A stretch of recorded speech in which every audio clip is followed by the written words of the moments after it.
Bien, señores, muy buenas tardes. Mire, nosotros tenemos un programa muy especial hoy también, porque está con nosotros el doctor Wilson Gómez, que ha vuelto de nuevo al Instituto Duartiano, a dirigir, a presidir el Instituto Duartiano. Vamos a conversar con él sobre todas estas políticas, no solamente su regreso al Instituto Duartiano como presidente, sino todas estas políticas que se están trazando desde la presidencia del señor Luis Abinader, invitando a los expresidentes a tener un acuerdo entre todos para nosotros enfrentar con una sola política la situación con respecto a Haití, pero también otros temas, incluyendo la situación del Instituto Duartiano. Sí, permítanme decirle que nos acaba de llegar una información. Don Wilson, muchas gracias. Un honor. Yo sé que usted está muy atareado, pero yo sí se lo agradezco que usted haya venido. Es un gran honor. Gracias a usted. Hay un sismo de magnitud 5.1 que sacudió la zona este del país sin causar daños reportados. Esto es por Punta Cana, lo tengo por Punta Cana. 5.1, sismo de magnitud bastante fuerte, ¿eh? Sacude la zona este del país sin causar daños reportados. Y también quería decirles que tenemos un comunicado del Banco Central sobre la economía dominicana, que tenemos una copia, ahí está don Héctor, una copia que queremos darle lectura porque es muy, pero muy importante. Don Héctor Valdés. Economía dominicana registra crecimiento interanual de 5,4% en marzo del 2025. Las actividades que evidencian mayores tasas de crecimiento en su valor agregado real fueron, oigan ustedes, la construcción 14.5, manufactura de zonas francas 11.3, intermediación financiera 11,3%, estamos hablando de porcientos, comercio 8,9%, transporte y almacenamiento 8,7% y el sector agropecuario 5,2%. Esos son los sectores que evidenciaron mayores tasas de crecimiento. Después yo voy a hablar sobre esto con un economista. El Banco Central de la República informa que las cifras preliminares del indicador mensual de actividad económica correspondiente al mes de marzo del 2025 muestran una expansión interanual de 5,4%, ritmo notablemente superior al crecimiento interanual de 1,3% registrado en igual mes, pero del 2024. Oigan la diferencia tan grande entre el año 2024 y este 2025 en el mes de marzo. Al analizar el detalle por actividad económica para marzo del 2025, se puede observar que los sectores que evidenciaron mayores tasas de crecimiento en su valor agregado real fueron construcción, 14,5%, manufactura de zonas francas, 11,3%, intermediación financiera, 11,3%, comercio, 8,9%, transporte y almacenamiento, 8,7% y el sector agropecuario, 5,2%.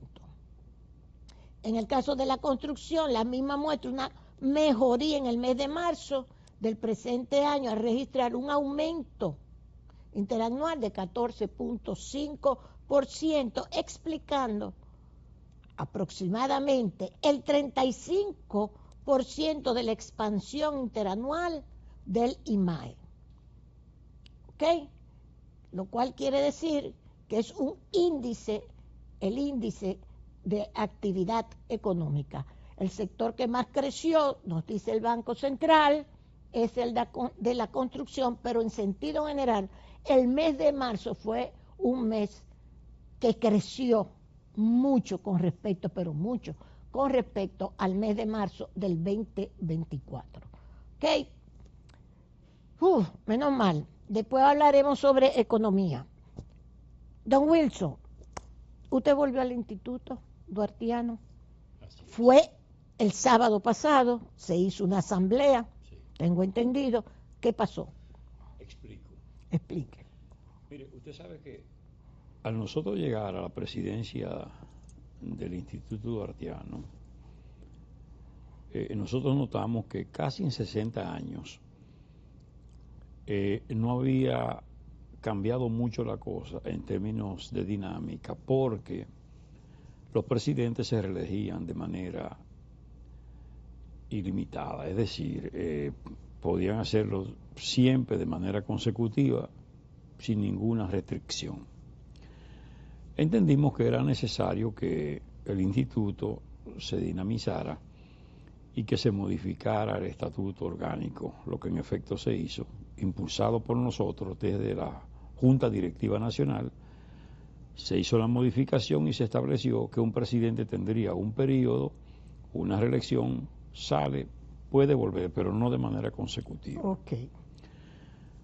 Eso lo hice yo como una iniciativa que le presenté a la Junta Directiva Nacional.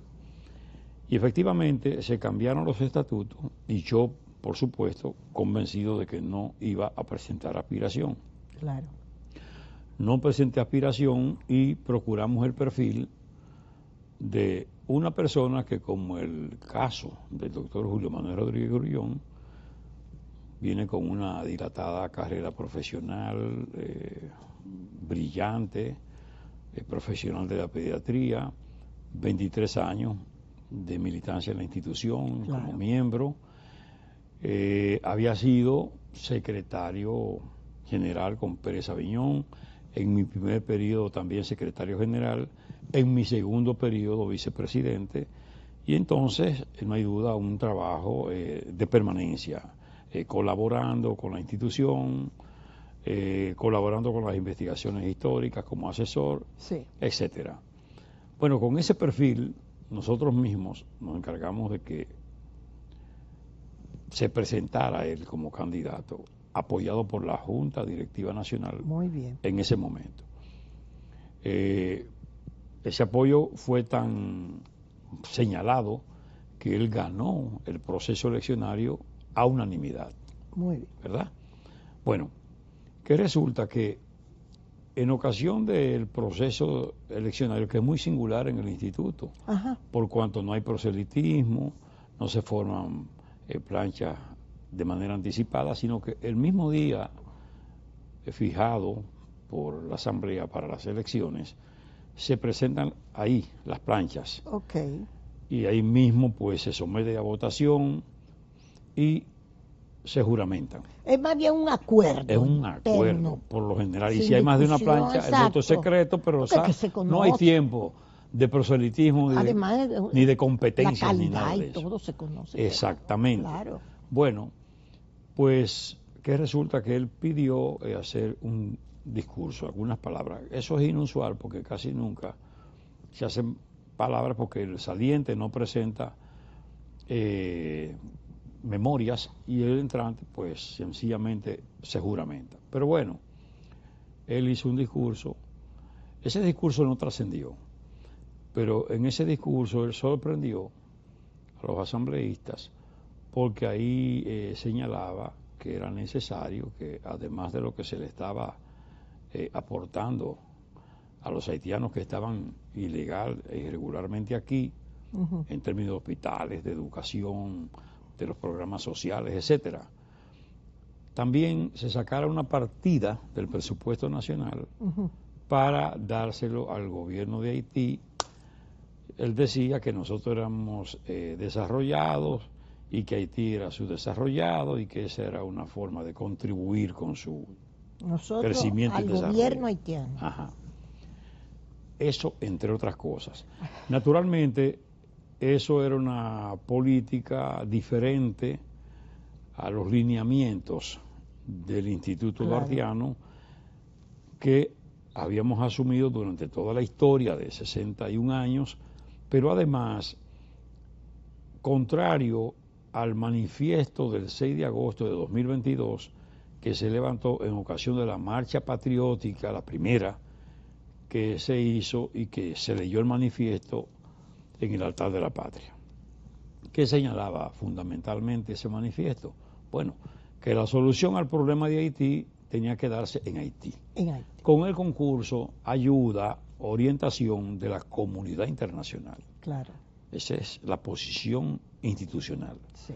Él adjuró, guardó distancia de esa posición y levantó esta otra que evidentemente plantea la solución de Haití en Dominicana. En Dominicana. ¿Verdad? Ya. Bueno, porque son ya dos políticas, la de los ilegales y todo. Y que exactamente, vengan, más exactamente. Nosotros allá, aportar allá, eso es. dinero allá. Sí. Algo bien. Exactamente. Entonces, eso marcó ya una diferencia fundamental entre los asambleístas que comenzaron a tener reserva. ¿Qué pasa? Que antes de las 24 horas de esa juramentación, entonces el doctor Rodríguez Grullón dio unas declaraciones públicas, específicamente al periódico El Nacional de Ahora, donde él entonces reafirma la posición, dicho sea de paso, que en el discurso que le hizo también destacaba la supuesta defensa de Jeffra a lo que es la República Dominicana frente a Zuluk y a la posibilidad de una invasión y qué sé yo. Bueno, en fin, fue una manifestación inequívoca de defensa en un momento como el que se vive a las posiciones haitianas con respecto a nuestro país. Bueno, las cuestiones siguieron progresando en ese mismo orden, de modo y manera que se hizo una reunión de la Junta Directiva Nacional, donde le pedía al doctor Rodríguez Grullón que se retractara de esa posición y que reasumiera la posición de solución del problema haitiano en Haití, claro, con el concurso de la comunidad internacional, pero siempre en Haití. Él resistió eso, él no quiso retractarse.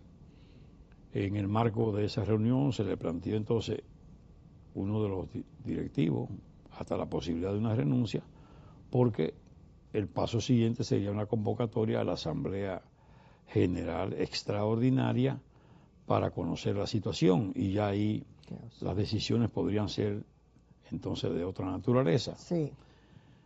Como él mantuvo su posición y dijo, no renuncio, pues entonces hubo la necesidad de convocar a la Asamblea General Extraordinaria para conocer como punto único ese problema. Recuerde que esas declaraciones del periódico El Nacional repercutieron, se convirtieron en tendencia, desplazaron al tema de Friusa, y entonces el tema era el Instituto Duartiano y la posición del presidente.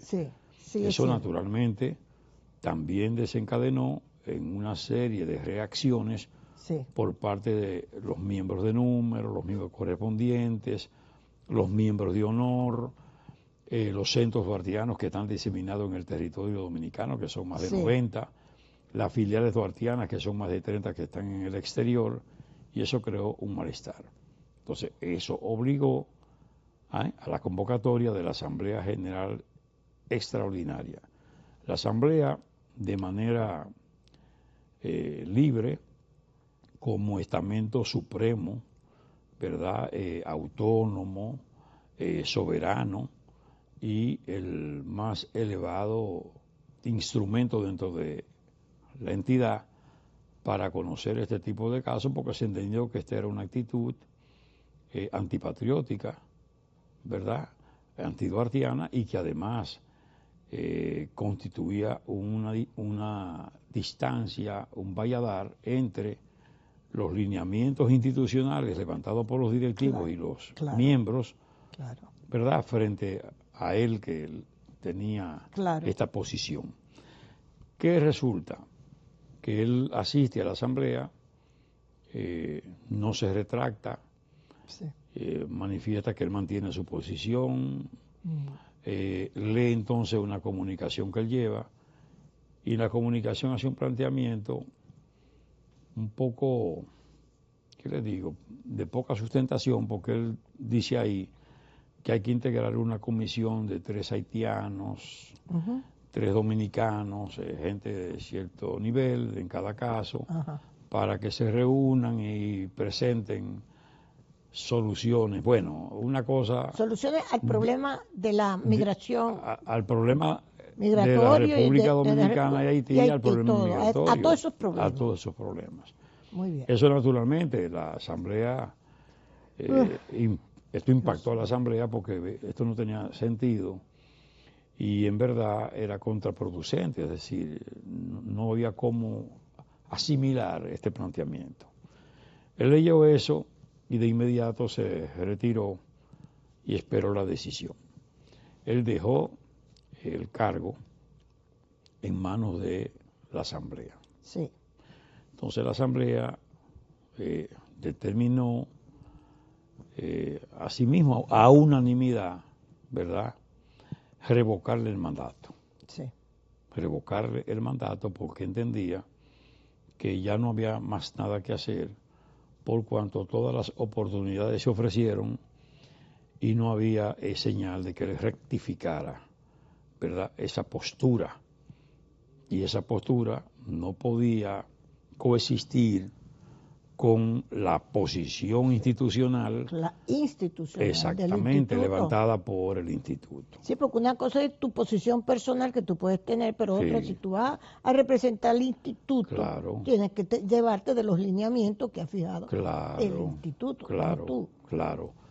Parece que eso no él no se dio cuenta que la figura del presidente de una entidad es inseparable de lo que es sus posturas personales. Exacto. Y además fue una sorpresa porque tampoco él y usted, ponía durante eso. todo el trato que tenía de tantos años, una persona de este prestigio personal, como médico, él es reconocido por la Sociedad de Pediatría Haitiana, tengo entendido, y por otras sociedades. Sí, él tiene ese reconocimiento. Ese reconocimiento de los haitianos, sin duda. Tengo entendido. Sin duda, porque... Qué bueno. Sí. Pero quiero decir que es una persona de un altísimo reconocimiento en lo personal y en lo profesional.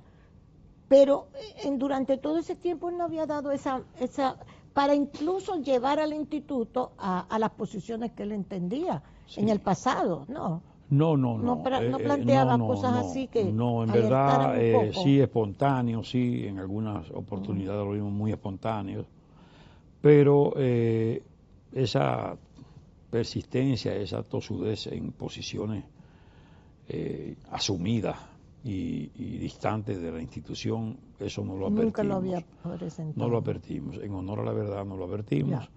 Y bueno, de la misma manera que se le puso anonimidad, asimismo se le revocó el mandato a unanimidad. Muy bien. Es decir, ahí no fue que hubo una posición de nadie en particular. Eso le iba a preguntar. ¿Hubo algunos que dijeran, sí, él tiene la razón? No, fue a unanimidad. A unanimidad. La posición fue a unanimidad, porque en verdad él no dejó alternativa. Él no se dio en nada.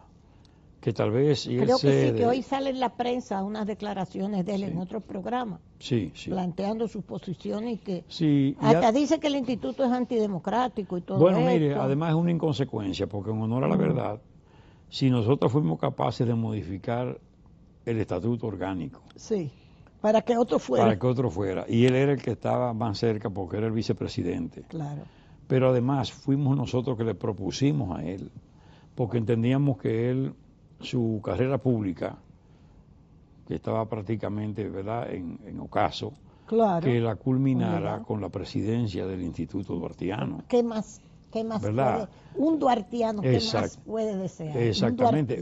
Y un hombre que había sido un facilitador en los esfuerzos de llevar a los centros y filiales lo que es la doctrina duartiana. Bueno. Él tenía esos méritos, pero desafortunadamente, cuando uno va a los grupos colegiados, cuando se va a los colectivos, usted tiene que entender que tiene que empujar en la dirección en que ese colectivo Es así. ha elegido.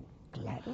Usted no puede coger otro punto diferente A menos que usted no al haya hecho un propósito. compromiso que uno no sepa Exacto. con gente, personas, instituciones que le dicen a usted, vamos a meter esto por aquí, vamos Sí. a poner estas posiciones por aquí, ya que tú tienes estos contactos con nosotros, no me refiero al caso de él, Sí, sino sí. que tú vayas y digas, bueno, estos son los, pero yo me voy a ir por el Exacto. lado de unos amigos, de unos que me han convencido de que esta no es la posición sino otra, y entonces yo me desvíe para el otro lado, Correcto. a representar esos intereses. Correcto. Porque correcto. ahora mismo el que quiera incluso decirle algo al Instituto Duartiano puede coger esta excusa Claro, para claro. decir, pero mira lo que es el Instituto Duartiano y lo que Efectivamente, pasó. O sea, efectivamente. yo creo que él ha hecho una labor Sí. a lo mejor muy, sin darse cuenta, Sí, sí. muy beneficiosa a los antiduartianos. Sí, se han con aprovechado, sinceridad. se han aprovechado. Se han aprovechado Sí, de sí eso. hay gente inclusive Claro. en algunos periódicos y personas Sí, que sí, tienen sí, columnas sí. ahí que Que es un héroe. sí, han motivado ahora. todo esto, Sí. han aprovechado, han querido Sí. atacar la institución. Atacar, sí. Pero bueno, gracias Pero a bueno. Dios, es una institución fuerte. Claro. En el instituto todo opera, es una institución organizada, Así es. disciplinada, y hay un orden, y Y hay realmente las cosas están caminando. Y hay todo un ideario. Exactamente. Un ideario. ¿Usted está de acuerdo? Usted está. ¿Usted no está de acuerdo? ¿Usted cree que usted se va o no entre? Claro, y es un compromiso con la patria, es decir, Así mismo. este momento es un momento de definiciones. Hablando sobre eso, un momento de definiciones, porque quiero pasar al tema precisamente de que el presidente Abinader, creo que una de las noticias más importantes que hay en el día de hoy, convocó a los expresidentes para hablar sobre la situación de Haití. Ahí están convocados Leonel, Danilo, Hipólito. ¿Cómo usted ve esta convocatoria? La hizo formalmente, pero Abinader le dijo, bueno, si no, yo sigo adelante, pero que él quiere oír y que todos decidan sobre esto. Mírenlo ahí. Abinader convocará consultas a expresidentes. ¿Qué usted opina de esto? Perfecto, mire, yo creo que esa convocatoria es válida, y creo Claro. que puede ser útil. Yo entiendo que la dirigencia política del país tiene que interpretar el momento que vive la República Dominicana. Yo entiendo que cuando un presidente de la República advierte cosas, Sí. que es la persona más informada del país y hace señalamientos y precisiones como las que se han estado haciendo, no solo a través de la presidencia, sino a través de la propia Cancillería, es porque hay motivos y razones para ello. Y la clase dirigente, la clase política, Así es. tiene que asumir su responsabilidad. Yo creo que ellos tienen inclusive que orientar a sus agrupaciones, a sus seguidores, de cuál es la situación que vivimos. Porque este no es un problema de partidos, este es un problema de la nación, del país. Yo creo que aquí nos conviene a todos la estabilidad, nos conviene a todos la seguridad, nos conviene a todos que el interés supremo de la nación no esté expuesto, porque de eso se trata, es decir, todo lo que se mueve en el país es alrededor de estos elementos. Sí. Y son los partidos políticos y sus líderes los más comprometidos. Así es. Yo creo que es un momento histórico, eso no puede perderse de vista. Yo no creo que se deba por parte de nadie hacer provecho de este tema para manejarlo de manera particular, como líneas de políticas particulares. Este es un tema supremo del país. Exactamente. Que nos convoca a todos Sí. y que ahí tiene que concurrir, en principio, la dirigencia política, que juega un rol trascendente, pero también todos los sectores de la vida nacional. Sí, pero hay algo que yo como que noto que falta en estas convocatorias. Yo estoy de acuerdo con que los políticos tienen que, esta convocatoria muy y formalmente la está haciendo el presidente, pero don Wilson, pero hay que hacerle un llamado ya. Sí. El presidente ha hablado de la dominicanización. Mire, la construcción es el sector más dinámico de nuestra economía. Sin embargo, no beneficia al dominicano como debería beneficiar al dominicano pobre. Claro. Porque el dominicano, ese eslogan, el dominicano no quiere trabajar. Sí. Y eso a mí me duele en el alma. Entonces, yo creo como que deberíamos también hacer hincapié en que el sector empresarial es uno de los mayores causantes, Claro, de los problemas que nosotros tenemos, determinada parte del sector empresarial, no todo, pero el de la construcción, el de la agricultura. Ahí están los bananeros, los arroceros, que necesitan que les reconozcan a todos los ilegales que están... Pero ¿con qué tú lo vas a reconocer? Entonces, hay una falta de conciencia en el sector de la producción. Vamos a poner estas dos, la agrícola y la de la construcción, que tanto peso tiene en nuestra economía, que son los primeros estos empresarios los que deben acabar de entender esto. Sí, mire, yo creo que hay que hacer un esfuerzo, es decir, aquí está todo el mundo comprometido. Sí. El empresariado no se da cuenta que ellos son los que mayor riesgo corren frente a una situación que se pueda generar de inseguridad en el país. Bueno. Ellos son los que más tienen que perder. Ahora, a mí me parece que también la autoridad nacional, el Ministerio de Trabajo, por ejemplo, Sí.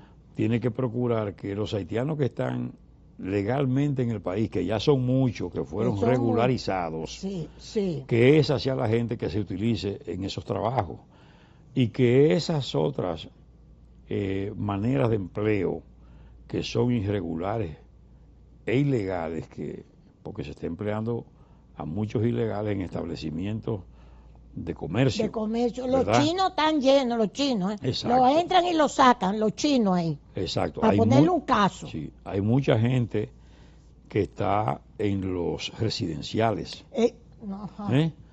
Hay mucha gente que está en el motoconcho, hay mucha gente en que los está motores, en el tránsito, el transporte. Aquí hay zonas en los pueblos y aquí, que los motoconchos es un sitio de llegada de los haitianos ilegales. Los motoconchos, donde están los motoconchos. Entonces esa gente hay que reorientar el empleo de esas personas.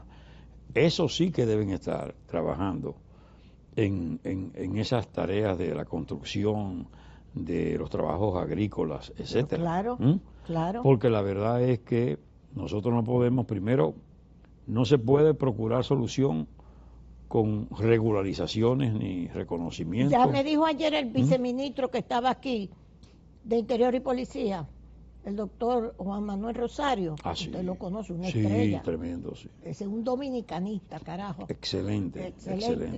Y decía, Juan Manuel decía que estaban planteando otro plan de regularización. Hay que tener cuidado con eso, porque ya de hecho, esos planes se han nutrido con mucha frecuencia de información falsa y de falsificación documental. Así mismo es. Con mucha frecuencia.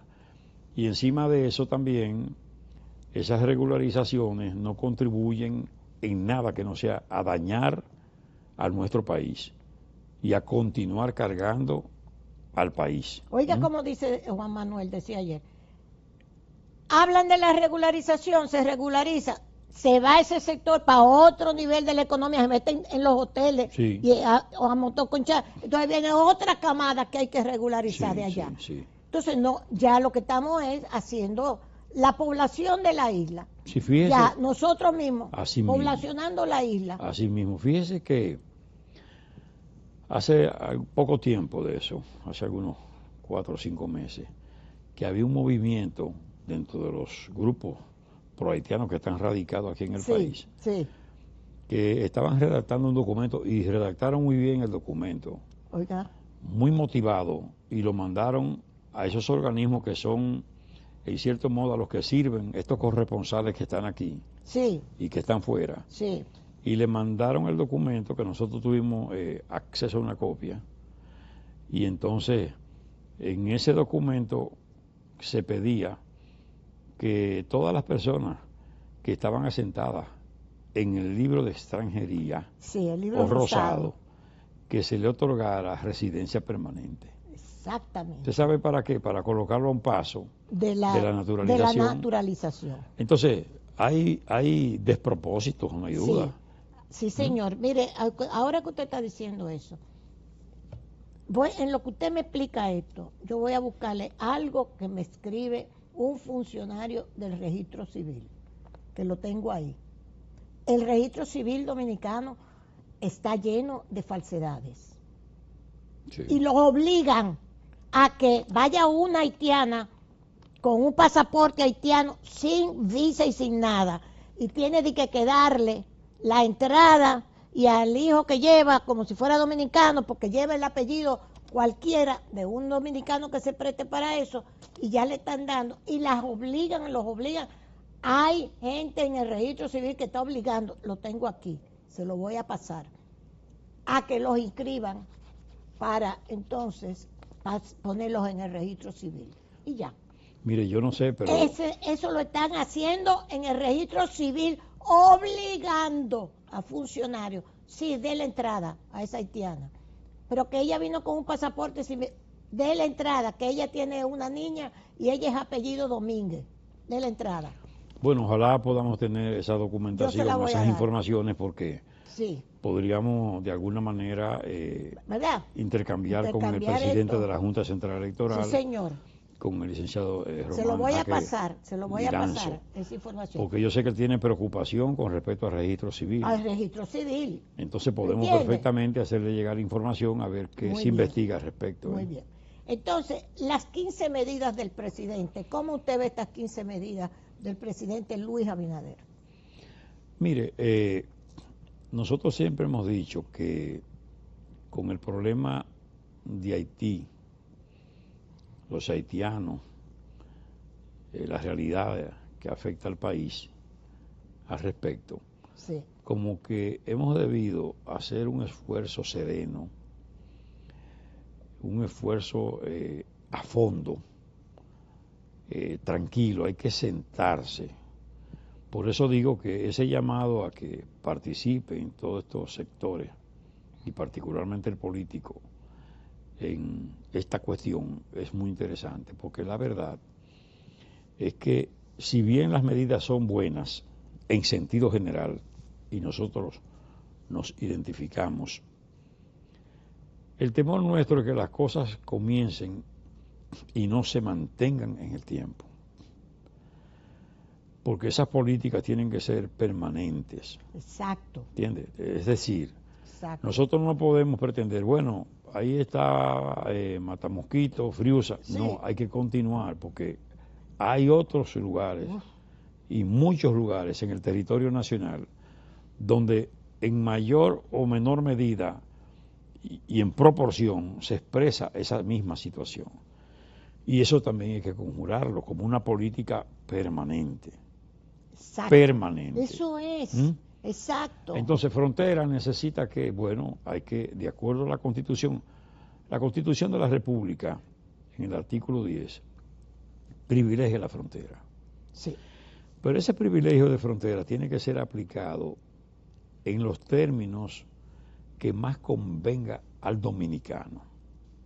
Porque usted no hace nada con establecer una empresa en la frontera que tenga el lobby, la entrada en la República Dominicana, y que el cuerpo de esa empresa cruce la divisoria y se interne en Haití, para entonces producir para Haití los empleos en un 85% para Haití y en un 15% si acaso para los dominicanos. Sí.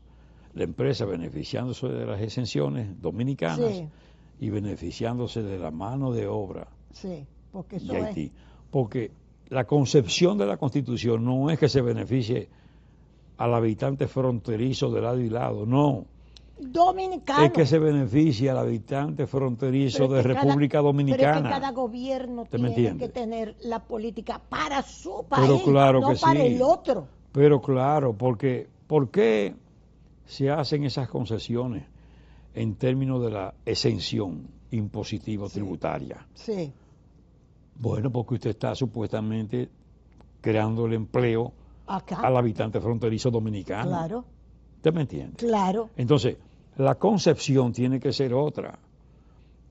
La Constitución manda a que el Estado privilegie frontera en todos los términos. Es que tiene que mejorarse el empleo dominicano en frontera.